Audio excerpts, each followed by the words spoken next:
tape or something. Chad, so the plot thickens. There was obviously a patch in the floor, so we cut the patch in the floor up, and we found this.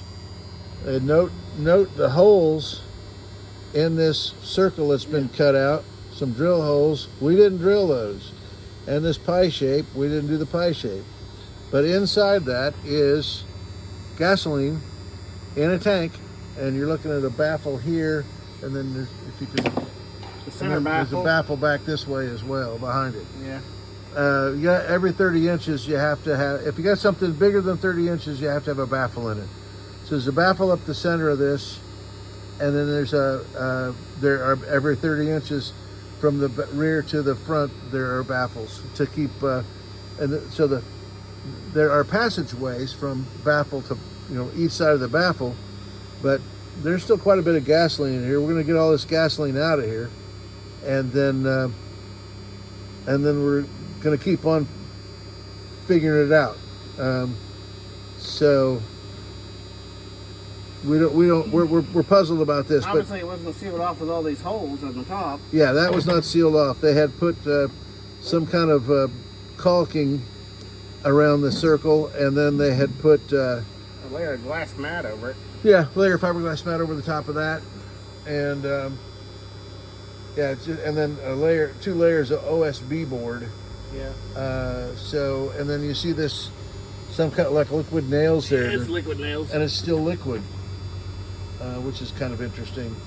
So I guess probably the fumes have kept that from Probably, yeah. from Or the curing. gas coming out or whatever. Yeah, I mean, or gas coming out. the yeah. holes, there's no way it didn't splash anywhere.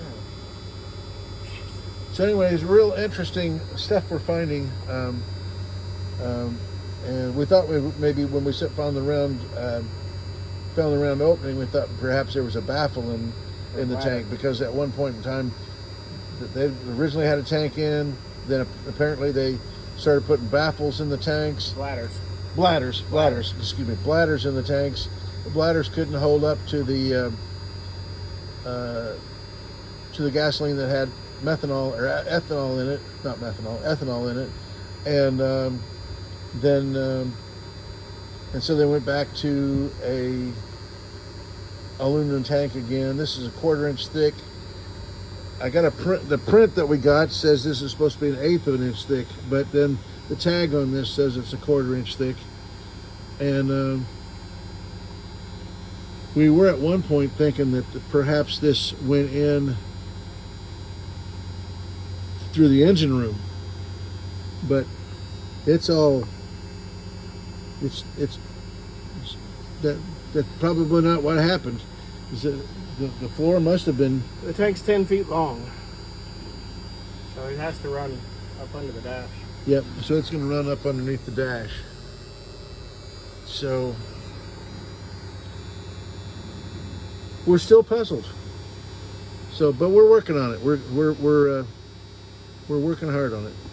Thanks for watching.